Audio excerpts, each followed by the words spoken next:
संत ज्ञानेश्वर महाराज आणि संत तुकाराम यांची पालखी आज पुण्यामध्ये मुक्कामी आहे आणि आपण पाहतोय आता संध्याकाळची वेळ होत आलेली आहे आणि मोठ्या संख्येने गर्दी आहे ती दोन्ही पालखी स्थळ आहे या ठिकाणी झालेली पाहायला मिळते। संत तुकाराम महाराज यांच्या पालखी सोहळ्यातली ही दृश्य आपण पाहतोय की निवडुंगा विठोबा मंदिराच्या बाहेरची ही गर्दी आहे। मोठ्या प्रमाणात गर्दी सध्या या ठिकाणी झालेली आहे आणि भाविक आता दोन्ही संत तुकाराम महाराज आणि संत ज्ञानेश्वर महाराज यांचं दर्शन घेण्यासाठी खरं तर गर्दी करतायत।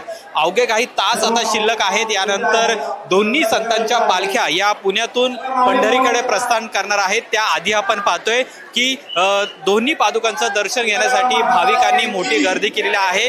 पुणेकर आता घराबाहेर पडलेले आहेत। मोठी गर्दी संत ज्ञानेश्वर महाराज यांच्या पालखी स्थळावर आणि संत तुकाराम महाराज यांच्या पालखी स्थळावर आपल्याला पाहायला मिळते। ही गर्दी आपण पाहतोय की सध्या मोठ्या प्रमाणात नागरिक आहेत, पुणेकर आहेत, ते आता दर्शनासाठी बाहेर पडलेले आहेत। उद्या पहाटेच संत तुकाराम महाराज आणि संत ज्ञानेश्वर महाराज यांच्या पालखीचं प्रस्थान पंढरीच्या दिशेने होणार आहे आणि आज हा शेवटचा मुक्काम आहे।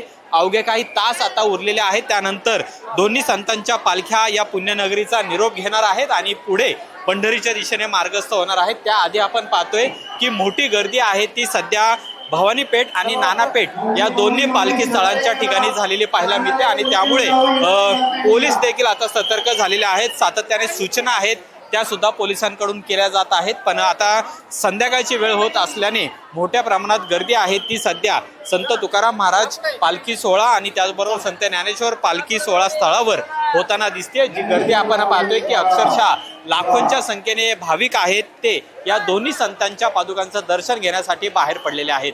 कॅमेरामन रोहित वनकटेचा अमोल धर्माधिकारी।